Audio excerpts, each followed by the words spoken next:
Good morning students, welcome to my channel. तो आज हम करने वाले हैं 12th क्लास का इकोलॉजी यूनिट। उसका फर्स्ट चैप्टर है ऑर्गेनिज्म एंड पॉपुलेशंस। तो जो हमारा लिविंग वर्ल्ड है उसमें बहुत सी डाइवर्सिटी है, बहुत फैसिनेटिंग है। लगभग 1.7 टू 1.8 बिलियन मिलियंस स्पीशीज़ जो हैं वो हमारे अर्थ पे रहती हैं लिविंग ऑर्गेनिज्म की। कौन कितनी है? 1.7 to 1.8 million species of living organism. Okay, तो अगर हमें अंडरस्टैंड करना है लिविंग ऑर्गेनिज्म की कॉम्प्लेक्सिटी को तो हमें इन्वेस्टिगेट करने पड़ेगा इसके बायोलॉजिकल ऑर्गेनाइजेशन को। अब आप स्मॉल क्लासेस से ही पढ़ रहे हो कि जो आपके सेल्स हैं वो कंबाइन करके बनाते हैं आपके टिश्यूज़ से ऑर्गन्स बनते हैं, ऑर्गन से ऑर्गन सिस्टम बनता है, फिर एक ऑर्गेनिज्म बनता है। लेकिन क्या कभी आपने सोचा है कि सेल कैसे बनता है? तो जितने भी आपके बायोमोलिक्यूल्स होते हैं जिनको आप मैक्रोमोलिक्यूल्स बोलते हो, जैसे आपके लिपिड्स हो गए, प्रोटीन्स हो गए, आपके कार्बोहाइड्रेट्स हो गए, ओके, फैट्स हो गए, ये सभी जो हैं वो इनको बोलते हैं हम मैक्रोमोलिक्यूल्स या बायोमोलिक्यूल्स। तो इनसे आपका सेल बनता है। Cells combine to form tissues and tissues combine to form organs and organs combine to form organ system। Okay, तो बहुत सारे ऑर्गेनिज्म जो होते हैं जब वो एक जगह पे बहुत सारे ऑर्गेनिजम्स रहते हैं तो उसको बोलते हो आप पॉपुलेशन। ओके, और पॉपुलेशन में आपके जैसे ह्यूमंस हैं, जैसे आप सुनते हो कि जो ह्यूमन पॉपुलेशन है हमारी अर्थ पे वो है 7 बिलियंस। तो ये जो पॉपुलेशंस हैं जब डिफरेंट पॉपुलेशंस कंबाइन करती हैं तो वो एक कम्युनिटी बनाती हैं। जैसे आपके डॉग्स हो गए, कैट्स हो गए, रैट्स हो गए, जो भी है ये सारे कंबाइन करके आपकी कम्युनिटीज़ बनाती हैं, और कम्युनिटीज़ कंबाइन करके अलग अलग कम्युनिटीज़ के जो ऑर्गेनिज्म एक जगह पे मिलते हैं तो वो एक इकोसिस्टम बनाते हैं। इकोसिस्टम जो है उसमें आपकी इंटरेक्शन होती है बायोटिक और एबायोटिक फैक्टर्स की।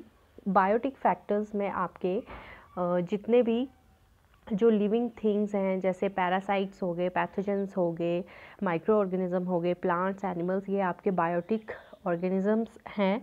और एबायोटिक में आपकी जैसे सॉइल होगी, टेम्परेचर हो गया, या फिर लाइट हो गई, ये आपके एबायोटिक फैक्टर है। तो इकोसिस्टम में इनकी इंटरेक्शन होती है तो ये एक इकोसिस्टम बनता है। और बहुत सारे इकोसिस्टम जब एक जगह पे मिलते हैं तो वो एक बायोम बनाते हैं। जैसे आपकी अर्थ है उसमें डिफरेंट तरह के इकोसिस्टम होते हैं, तो ये सारे इकोसिस्टम जो है वो एक बायोम बनाते हैं। अगर मैं सिंपल कहूँ तो हम अर्थ को बायोम भी बोल सकते हैं कि अर्थ जो है वो एक बायोम है क्योंकि उसमें डिफरेंट तरह के इकोसिस्टम पाए जाते हैं। ओके, अब आपके माइंड में सवाल आता है जब भी आप लिविंग वर्ल्ड को देखते हो तो अगर आप साइंटिफिकली सोचो तो आपके माइंड में सवाल आएंगे। जैसे मान लो आपने एक बुलबुल देखी तो आप उसकी आवाज़ सुनते हो, बुलबुल को गाता हुआ सुनते हो, तो आपके दिमाग में सवाल आएगा कि हाउ डज़ द बर्ड सिंग, ये वर्ड जो है वो कैसे गाता है, और वाई डज़ द बर्ड सिंग, और ये क्यों गाता है। ओके, अब कैसे गाता है तो इसका आंसर है कि इसकी जो नेक होती है, जो इसका गला होता है, उसके अंदर एक सैरिंग्स होता है। जैसे ह्यूमंस के अंदर लैरिंग्स होता है तो सैरिंग्स होता है, और वहाँ पर एक बोन होती है छोटी सी जो वाइब्रेट करती है, तो उसकी वाइब्रेशन से ये गा पाता है। ओके, जो बुलबुल है वो गा पाती है। लेकिन ये गाती क्यों है? ये गाती है अपने मेट को बुलाने के लिए ब्रीडिंग सीजन में। ओके, तो ये आपके दो तरह के क्वेश्चंस हो गए। अगर आप एक और एग्जांपल लें कि जैसे जो नाइट ब्लूमिंग फ्लावर होते हैं आपके, वो वाइट कलर के क्यों होते हैं? अब ये जो नाइट ब्लूमिंग फ्लावर होते हैं तो ये रात में, नाइट ब्लूमिंग का मतलब है जो रात को ब्लूम करते हैं। तो अब रात को अंधेरा होता है तो उन्हीं फ्लावर्स को आप देख सकते हो जिनका कॉन्ट्रास्टिंग कलर होगा, इसलिए वाइट कलर के होते हैं। जो मधुमक्खी है उसको कैसे पता है कि कौन से फ्लावर में नेक्टर है, या फिर जो कैक्टस है उसके ऊपर थॉर्न क्यों है, वो आपको पता है कि उसको प्रोटेक्ट करने के लिए। जो चीक्स होते हैं जो अभी अंडे से ही निकलते हैं वो अपनी मदर को कैसे पहचान लेते हैं, तो ये सारे क्वेश्चंस आपके माइंड में आते हैं। अगर आप बात करें कि इकोलॉजी क्या है, इकोलॉजी की डेफिनेशन क्या है, तो इकोलॉजी एक ऐसा सब्जेक्ट है जिसमें आप it study the interactions among organism and between the organism and it's physical environment. तो मैंने आपको पहले भी बताया इकोसिस्टम में कि जो इकोलॉजी होती है उसमें लिविंग और नॉन लिविंग मतलब बायोटिक और एबायोटिक फैक्टर्स की इंट्रैक्शंस होती हैं। ओके, जो एबायोटिक एनवायरनमेंट है उसको आप फिजिकल एनवायरनमेंट भी बोल सकते हैं। Ecology is basically concern with 4 levels of biological organisation. जो इकोलॉजी है उसको 4 लेवल में डिवाइड किया गया है। इकोलॉजी में हम 4 लेवल पढ़ेंगे, कौन कौन से। सबसे पहले आपका आता है ऑर्गेनिज्म, ओके,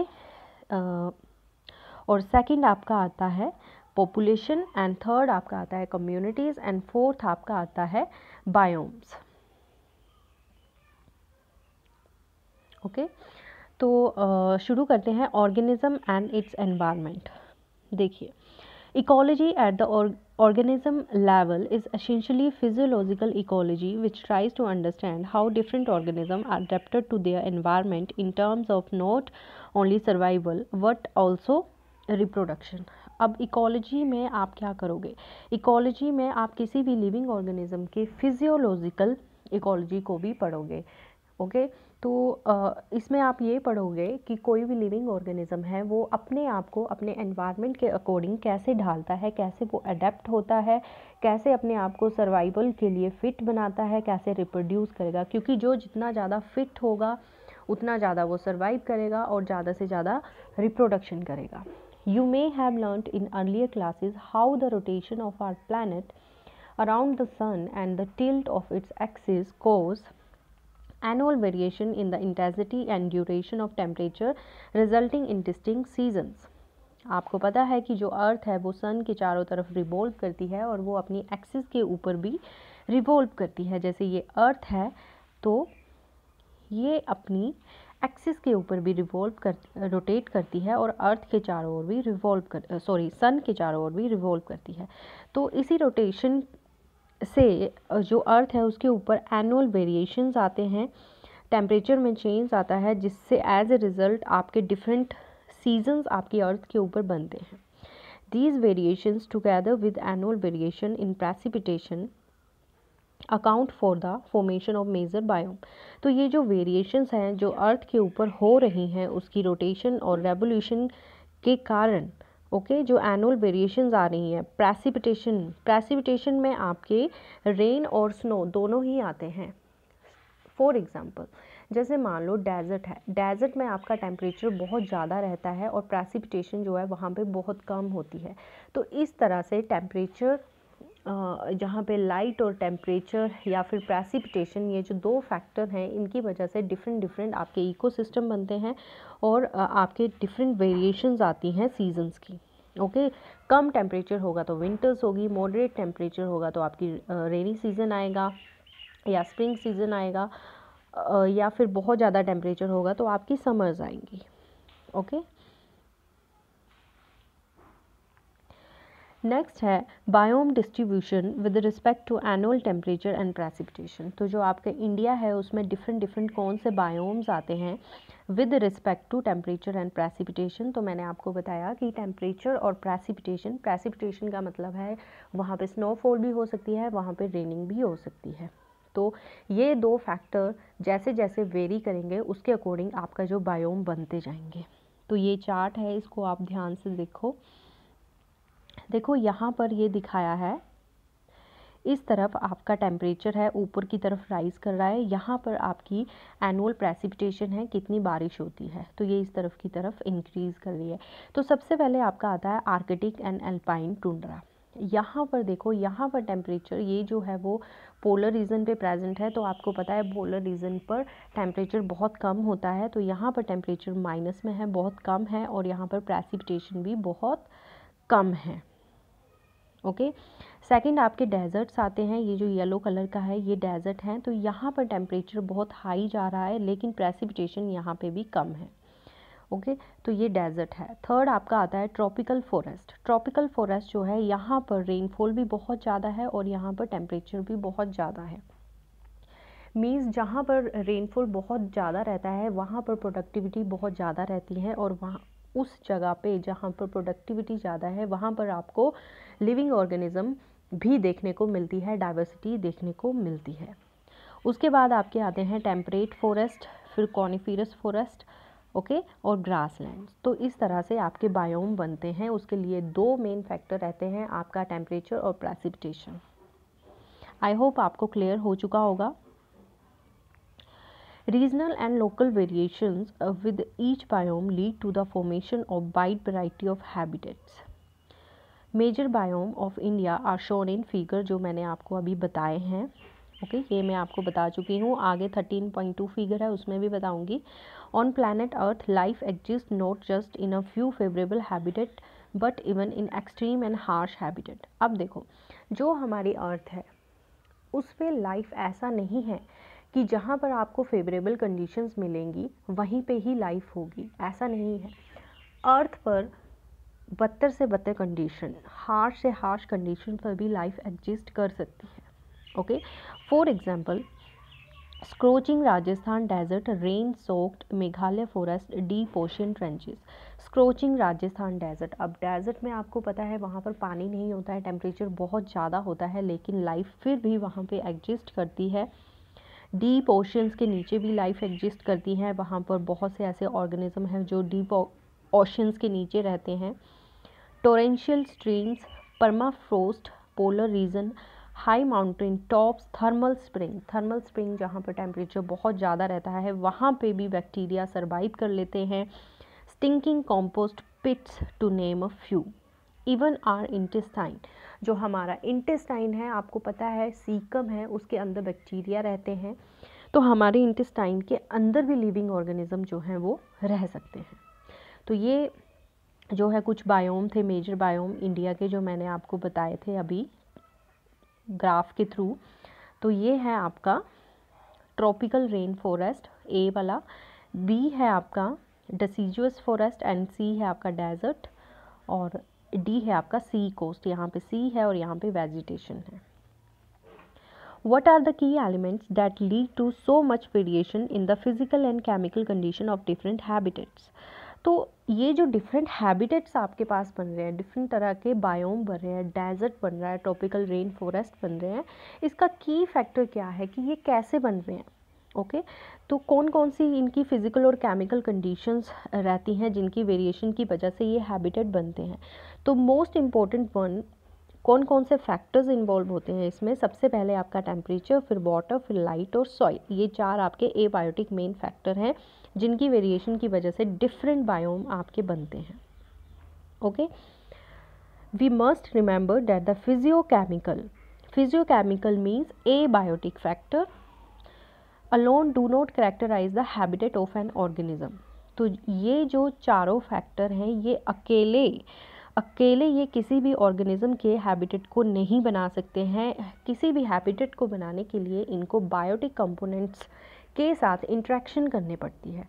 अब बायोटिक कंपोनेंट्स में आपके आते हैं पैथोजन आपको पता है, पैरासाइट्स जो दूसरे लिविंग ऑर्गेनिज्म की बॉडी पे रहते हैं, प्रीडेटर्स जो दूसरों का शिकार करते हैं, कॉम्पिटिटर्स जो कंपटीशन करते हैं दूसरे लिविंग ऑर्गेनिज्म के साथ। तो ये जो है आपके बायोटिक फैक्टर है, मतलब आपके जो ए बायोटिक और बायोटिक फैक्टर्स एक दूसरे के साथ इंटरेक्ट करते हैं तो आपके डिफरेंट बायोम और इकोसिस्टम बनते हैं। Okay, we assume that over a period of time the organism had through natural selection evolved adaptation to optimize its survival and reproduction in its habitat। जैसे जैसे टाइम बीतता जाता है तो जो लिविंग ऑर्गेनिज्म होते हैं नेचर उनको खुद सेलेक्ट करती है। जैसे डार्विन के अकॉर्डिंग आपने पढ़ा है कि जो फिट होगा वही सर्वाइव करेगा। तो ये जो लिविंग ऑर्गेनिज्म है ये धीरे धीरे अपने आप को एनवायरनमेंट के अकॉर्डिंग अपने आप को अडेप्ट कर लेते हैं, अनुकूल कर लेते हैं अपने आप को, और उन्हीं कंडीशन में आपको सर्वाइव करते हैं और रिप्रोड्यूस करते हैं। ओके, जिस भी वो हैबिटेट में रहते हैं।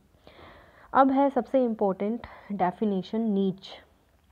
सिंपल शब्दों में मैं कहूँ तो नीच की डेफिनेशन है कि जो आपका घर होता है जहाँ पे आप रहते हो या जहाँ पर कोई भी लिविंग ऑर्गेनिज्म रहता है उसको बोलते हैं नीच।